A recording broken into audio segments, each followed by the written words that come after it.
असीत का साथ था हमारा तुम्हारा, हमारा तुम्हारा।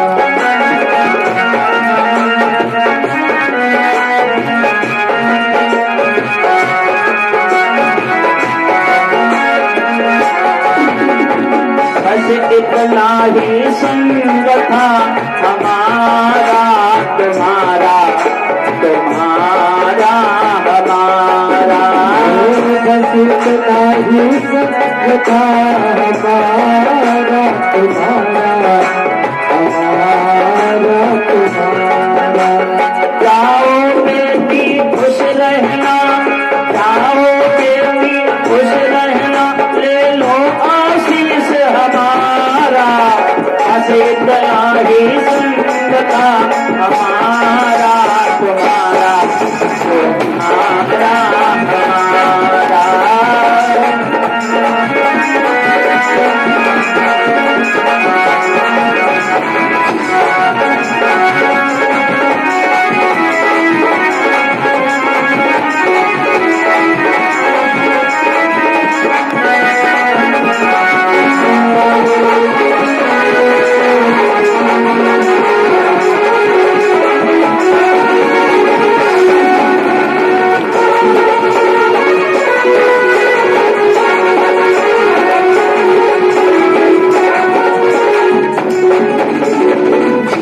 संसार की रीत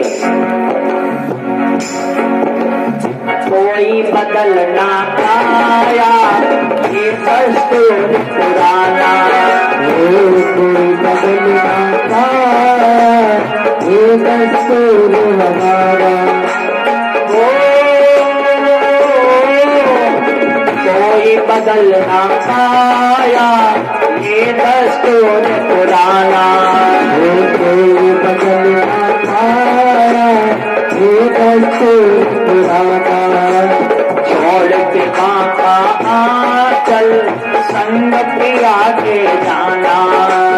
छोड़ के माता आंचल संग पिया के जाना।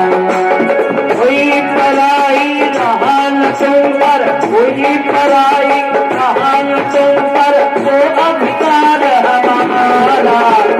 इतना ही संग था हमारा तुम्हारा, तुम्हारा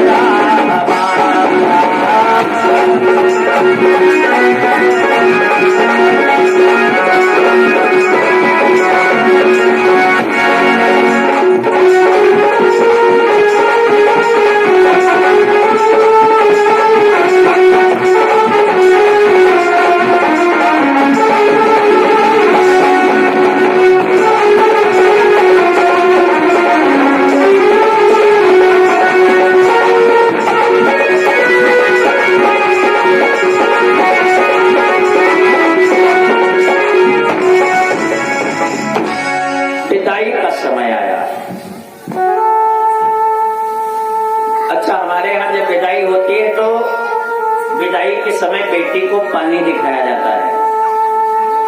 आपके यहाँ दिखाया जाता नहीं दिखाया जाता? हाँ जी, दिखाया जाता है। अच्छा, क्यों दिखाया जाता है? पानी क्यों दिखाया जाता है?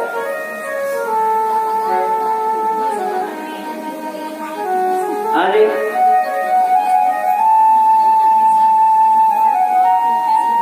इसके लिए दिखाया जाता है कि आपको पानी पे चिल्लाओ। अगर गला सूख रहा हो तो फिर गीला करो, फिर चिल्लाओ। क्यों दिखाया जाता है?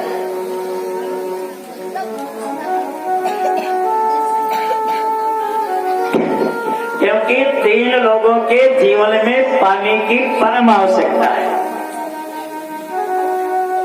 अगर 3 लोगों के जीवन का पानी मर गया तो समझ लो वो जीते जी मर गए। कौन 3? रहीमदा जी कह रहे हैं कि रहीमन पानी राखिए और बिन पानी सब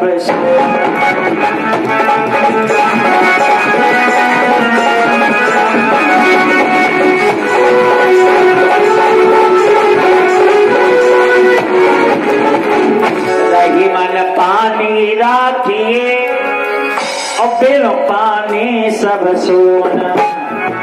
3 व्यक्तियों के जीवन में अगर पानी मर जाए तो समझ लो वो मर गए। कौन? बोले पानी गए न उबरे मोती मानुष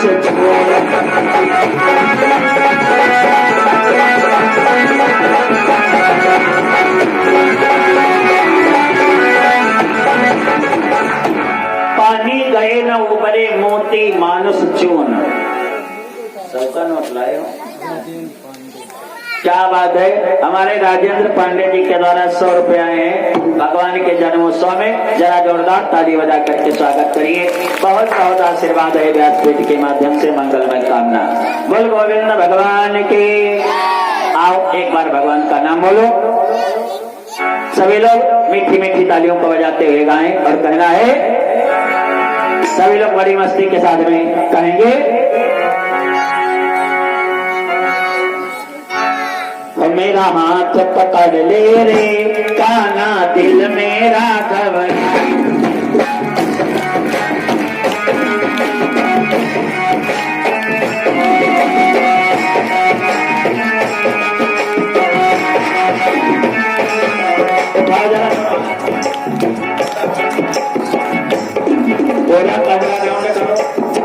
और आप लोग देखिएगा यूट्यूब में कितनी कंजूसी हो रही है। मेरा हाथ पकड़ ले रे काना दिल मेरा घबराए। मेरा हाथ पकड़ ले रे काना दिल मेरा घबराए। हम के बादल काले काले बादल। हम के बादल काले काले बादल। हम के बादल काले काले बादल। हम के बादल काले काले बादल। मर आए रे हाथ पकड़ ले रे काना दिल मेरा घबराए।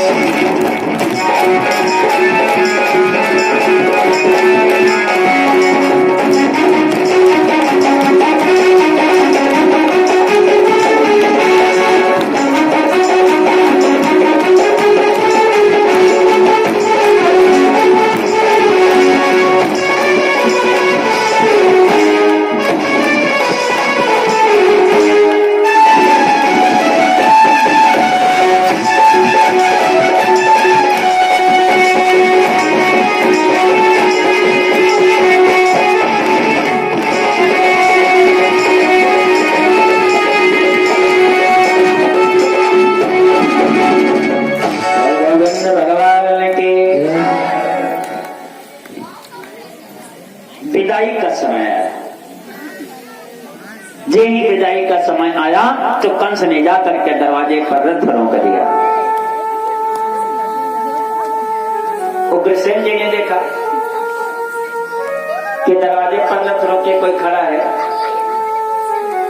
तो कंस से उग्रसेन ने पूछा भैया अरे देखो पता नहीं किसी ने रथ दरवाजे पर खड़ा कर दिया, मेरी बेटी की विदाई होने वाली है, रथ हटाओ। तो कंस जीवन में पहली बार रोया। हाथ जोड़ करके कंस ने कहा पिताजी देवकी मेरी अकेली चचेरी बहन बची है और इसको मैं अपनी जान से भी ज्यादा मानता हूं, तो मैं जीवित हूं ना, तो मेरे रहते हुए कोई दूसरा इसको विदा करने जाए, ये नहीं हो सकता। अगर आपकी आज्ञा हो तो बताओ मैं विदा कर दूं, इसको ससुराल तक छोड़ दो। ये भाई और बहन का प्रेम है। कंस ने अनुमति मांगी, आज्ञा मांगी, पिताजी अगर आपकी आज्ञा हो तो मैं छोड़ करके आऊंगा। उग्रसेन प्रसन्न हो गए, भाई हो तो तेरे जैसा हो, जा देख देवकी रो रही है। जी कंस ने सुना देवकी रो रही है, दौड़ करके गया, देवकी को अपने हृदय गले से लगा लिया। बहन अगर तुम रोगी तो मैं तुमको विदा नहीं कर पाऊंगा। आया, रथ में बिठाया, वसुदेव जी को बिठाया, घोड़ों की लगाम को पकड़ा, घोड़ों को इशारा किया, घोड़े गांव के बाहर निकले। और जी बाहर निकले तो अनर्थ हो गया। जी गांव के बाहर क्या निकले, अनर्थ हो गया। जिन गांव के बाहर घोड़े निकले तुरंत देवताओं ने आकाशवाणी कर दी, अष्टमो गर्भो हंते याम बहसे बुधा। अरे दुष्ट कंस, जिस बहन को तुम बड़े प्यार दुलार के साथ में विदा कर रहे हो, इसी देवकी का 8वां पुत्र तुम्हारा काल होगा, इसी देवकी का 8वां पुत्र काल होगा। जिनी कंस ने आकाशवाणी सुनी तो कंस के हाथों से लगाम छूट गई। कंस 1 मिनट सोचता रहा आखिर बात क्या है। फिर आकाशवाणी की तरफ देखा, देवताओं से पूछा क्या बोल रहे हो। देवताओं ने पुनः आकाशवाणी कर दी कि इसी देवकी का 8वां पुत्र तुम्हारा काल होगा। और जिन्हीं कंस ने सुना तो लगाम छूट गई, तलवार लेकर के नीचे उतरा, देवकी के केशों को पकड़ा, मारने का प्रयास किया। तब तक वसुदेव जी ने रोक लिया। राजन क्यों मार रहे हो? अभी तो तुम बड़े प्यार दुलार के साथ में विदा कर रहे थे। कंस ने कहा यही तो रोना है। जिस बहन को मैंने जीवन माना, जिस बहन को मैंने धन माना, जिस बहन को मैंने सर्वस्व माना, आज वही बहन मेरे लिए काल बन गई है। तुमने नहीं सुना? इसी देवकी का 8वां पुत्र मेरा काल होगा। मैं देवकी को जीवित नहीं छोड़ूंगा। तो महाराज वसुदेव जी ने थोड़ा सा दिमाग लगाया, विवेक लगाया। वसुदेव जी ने पूछा, राजन एक बात बताओ, तुमको डर देवकी से है, देवकी की संतान से है, किससे है? कंस ने कहा हमको देवकी से कोई डर नहीं, हमको अगर डर है तो इसकी संतान से, वो भी 8म संतान हमको चाहिए।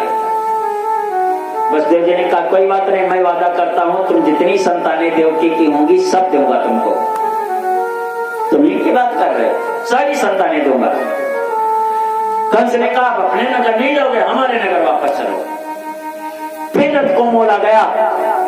फिर मथुरा कंस पहुंचा, वसुदेव देवकी को कारागार में डाल दिया। जिन उग्रसेन को पता चला कि इसने बालामाल जी को कारागार में डाला है, उग्रसेन ने पूछा तो कंस ने उग्रसेन की भी 2 थप्पड़ मारे, मुकुट छीन करके अपने सर पर लगा लिया। उग्रसेन को भी कारागार में डाल दिया। आदेश कर दिया आज से मथुरा का राजा कंस है। पिता को भी डाल दिया, बहन को भी डाल दिया, बहनोई को भी डाल दिया। शासन करने लगा मथुरा नगरी में। पापी चाहे जितना पाप कर ले, लेकिन भगवान पाप के बाप हैं, छोड़ने वाले नहीं। समय का चक्र चलता रहा। प्रथम संतान पैदा हुआ, देवकी के प्रथम संतान। अभी नेत्र भी नहीं खोले हैं उस बच्चे ने। जी प्रथम संतान पैदा हुई, महाराज वसुदेव जी ने देवकी से कहा देवी लाओ ये संतान हमको कंस को देनी है। तो देवकी रो पड़ी, भैया अरे ये तो प्रथम संतान है, इसने तो नेत्र खोल करके ये भी नहीं देखा कि इसकी माँ कौन है। माँ कौन है? थोड़ी देर रुक जाओ। वसुदेव जी ने कहा मौका नहीं है। देवकी को गोदी से पुत्र को लिया, कंस के दरबार में पहुंचे। कंस ने पूछा बताओ राजन कैसे आगमन हुआ? वसुदेव जी ने पुत्र को उठाया, कंस की गोदी में डाल दिया। सरकार ये देवकी के प्रथम संतान। भगवान की लीला, जिन्हीं पुत्र कंस की गोदी में गया, पुत्र ने नेत्र खोल दिए। सबसे पहले पुत्र ने कंस को देखा, कंस ने पुत्र को देखा तो चेहरा बिल्कुल कंस से पुत्र का मिलता था। कंस मुस्कुरा पड़ा, और जब ही मुस्कुराया तो बच्चा भी मुस्कुरा पड़ा। कंस ने वसुदेव जी से पूछा, वसुदेव ये तो प्रथम संतान है देवकी की, और इसका चेहरा तो बिल्कुल हमसे मिलता है। वसुदेव जी ने कहा हाँ राजन बिल्कुल तुमसे मिलता है। कहा ये जब बड़ा हो जाएगा तो हमको मामा कहेगा ना। जब बड़ा हो जाएगा तो हमको मामा कहेगा। वसुदेव जी ने कहा जब बड़ा होगा तब तो मामा कहेगा, ये बड़ा ही नहीं होगा, बड़ा नहीं होगा। तो कंस ने कहा तुम हमको क्या इतना निर्दयी समझते हो? अरे ये प्रथम संतान है, हमको 8वीं संतान चाहिए, ले जाओ इसका पालन करो, हम अभय देते हैं इसको, बड़ा होगा ये। वापस कर दिए गए संतान। देवकी के पास आई, देवकी ने कहा देखा हमारे भैया कितने अच्छे हैं, छोड़ दी ना पहली संतान। हम तो जानते थे वो बहुत अच्छे हैं, छोड़ देंगे, तुम कहाँ मान रहे थे, देखो छोड़ दी ना। वसुदेव जी ने कहा छोड़ तो दिए, भगवान मालिक है। लेकिन जिन ही कंस ने प्रथम संतान को छोड़ा तब तक आगमन हो गया कंस के दरबार में श्रीमन नारायण नारायण नारायण।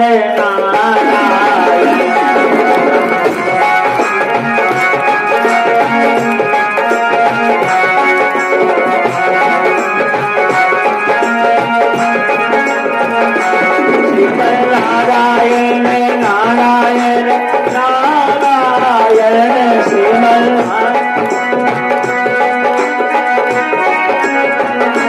लक्ष्मी नारायण नारायण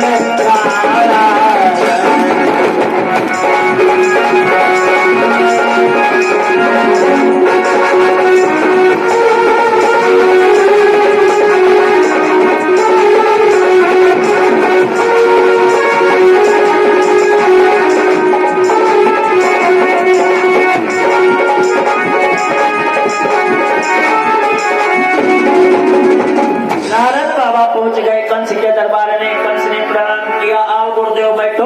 नारद बाबा ने पूछा, राजन हमने सुना है तुम बहुत दयालु हो गए हो, बड़े धर्मात्मा हो। बस 10 मिनट में कन्हैया जी आने वाले हैं, केवल 10 मिनट का समय दीजिए। बड़े धर्मात्मा हो। कंस ने कहा, गुरुदेव बिल्कुल सुना, हम धर्मात्मा हो ही नहीं सकते।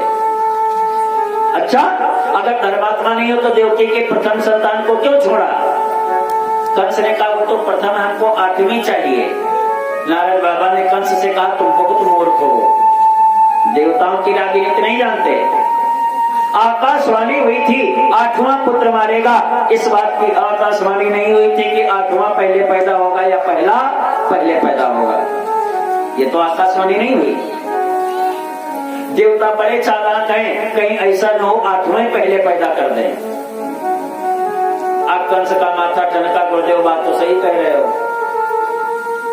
तुरंत नंगी तलवार लेकर के कारागार में गया, देवकी की गोदी से बच्चे को छीना, 2 बार पर आकाश मार्ग में घुमाया, पत्थर पर पटका, बच्चे के चीथड़े चीथड़े उड़ गए। ये हमारे कैलाश गुप्ता जी की तरफ से 20 रुपए हैं, जरा जोरदार ताली बजा करके स्वागत करिए। आशीर्वाद रहे, अन्न धन बना रहे, भगवान की कृपा हमेशा बरसती रहे आपके ऊपर। बोल गोविंद भगवान की। प्रथम संतान मार दी गई, दूसरी, तीसरी, चौथी, 5वीं, 6ठी, 6 पुत्र मार दे गए। 7वें का नंबर आया, और जो 7वें का नंबर आया तो भगवान ने आवाहन किया कि हे शेष के अवतार हमें दे दो सहारा, दे दो सहारा। अवतार हमें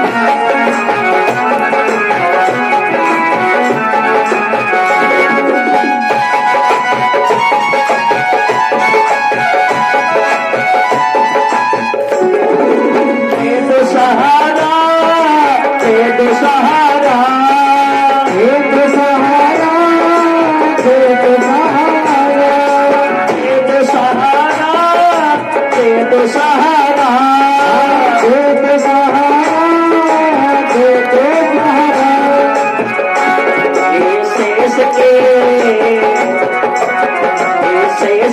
अवतार हमें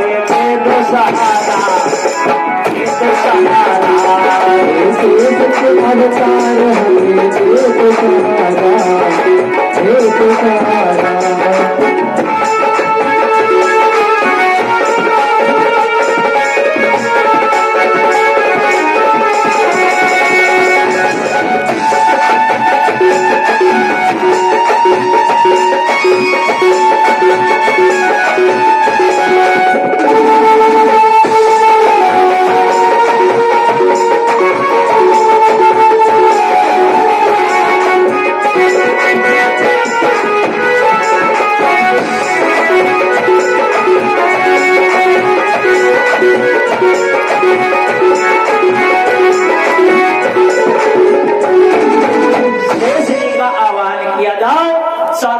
पुत्र के रूप में तुम गर्भ में पहुंचो।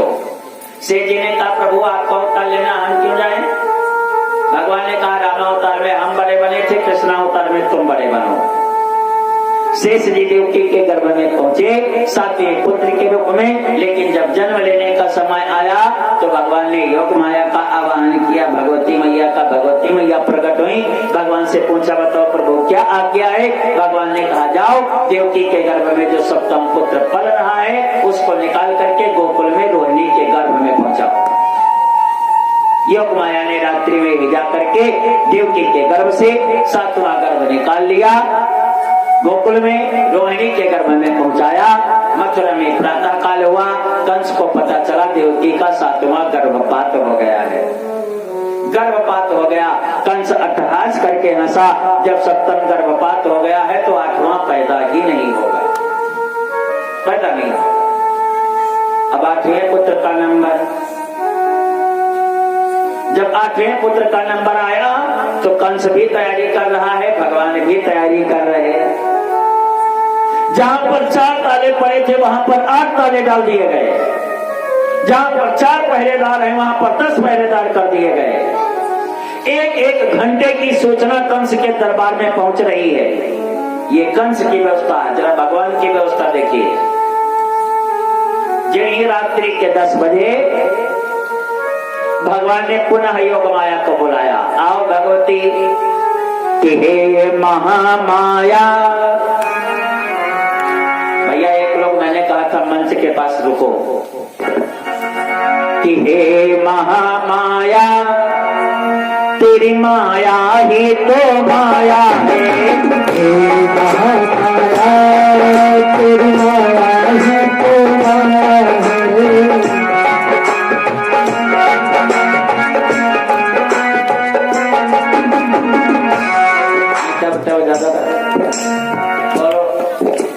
हे महामाया तेरी माया ही तो माया है।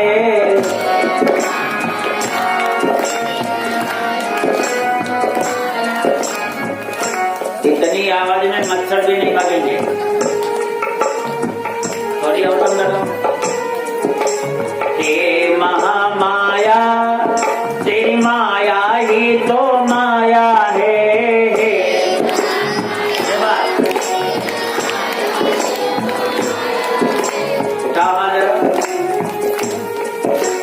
हे महामाया तेरी माया ही तो माया है, हे महामाया तेरी माया ही तो माया है।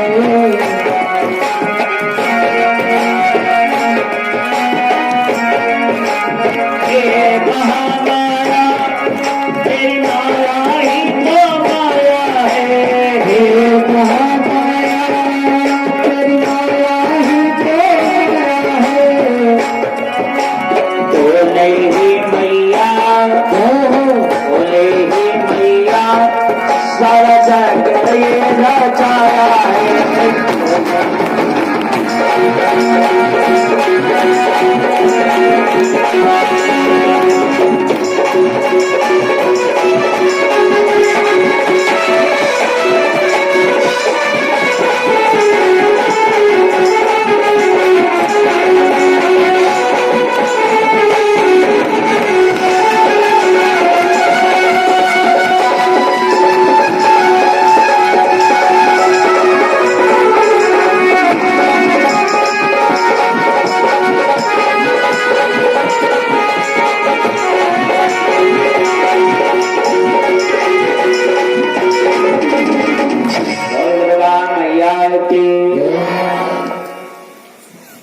भगवती मैया प्रकट है, बताओ प्रभु हमारे लिए क्या आज्ञा है?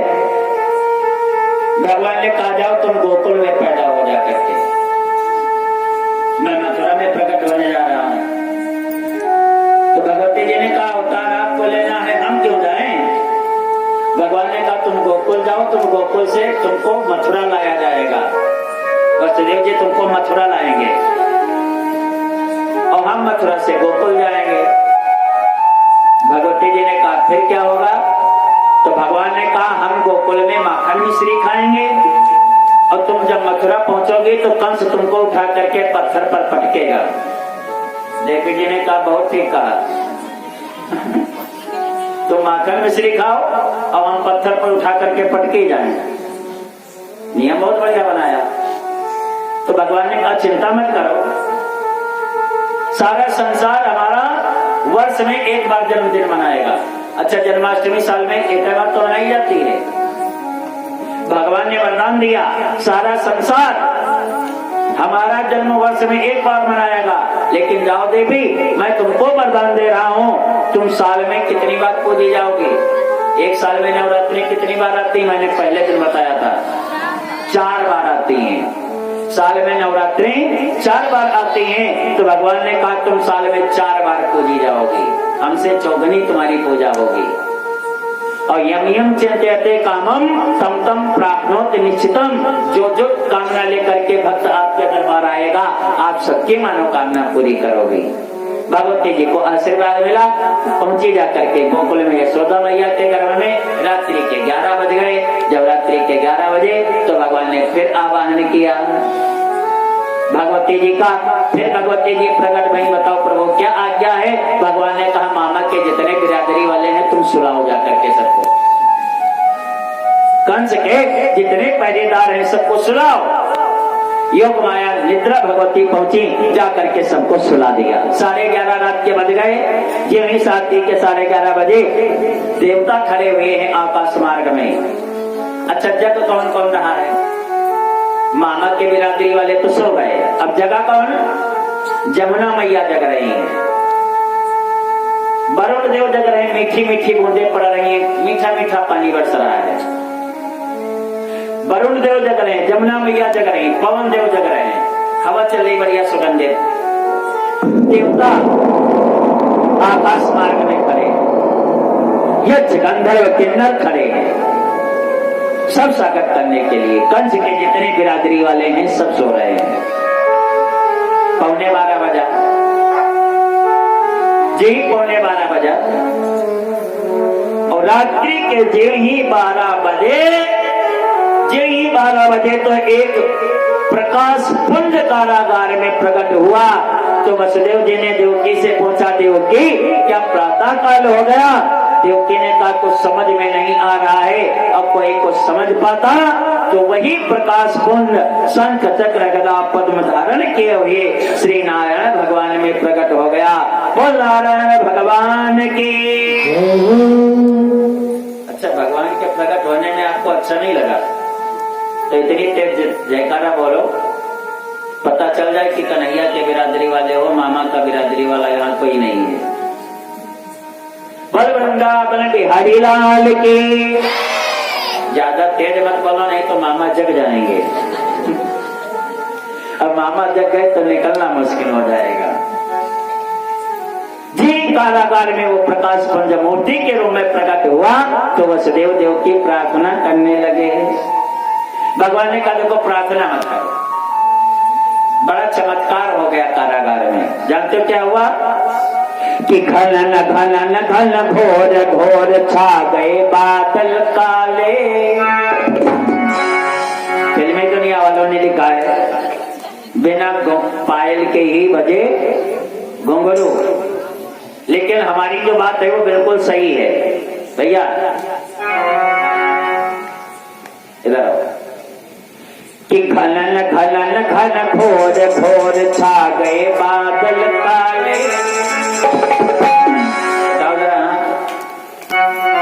अरे घनन घनन घन घोर घोर छा गए बादल काले। घनन घनन घन घोर घोर छा गए बादल काले।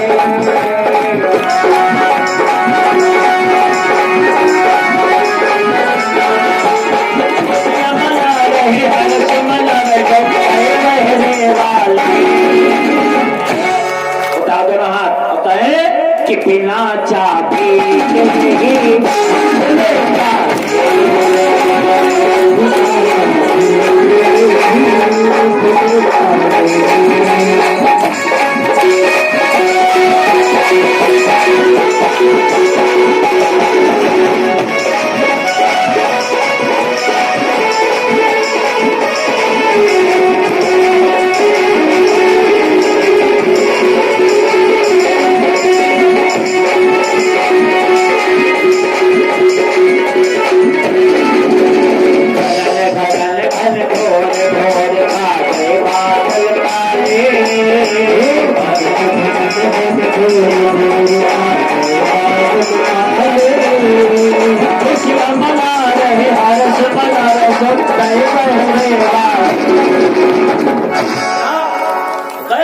बिना चाप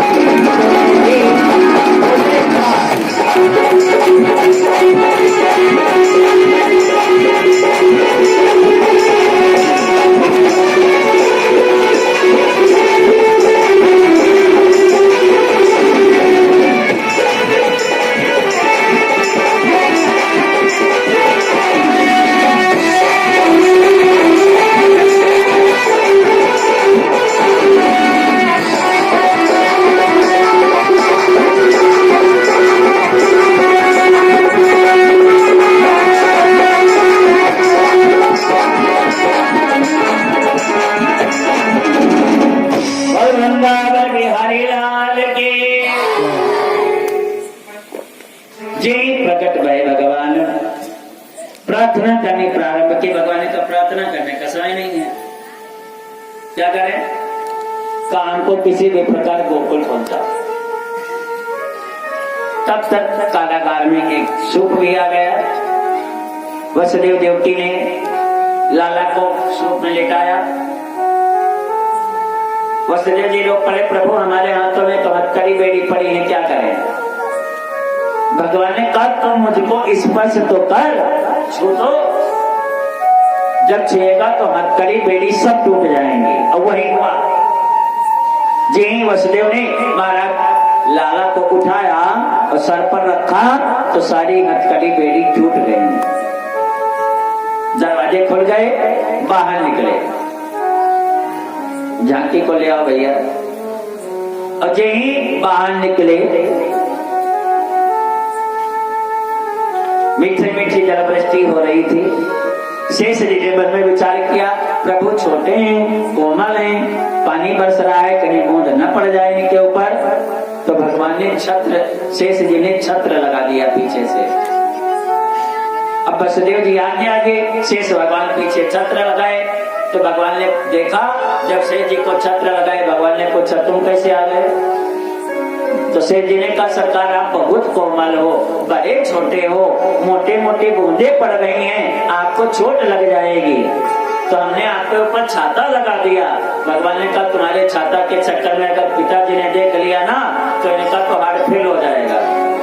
हम पहुंच गए। शेष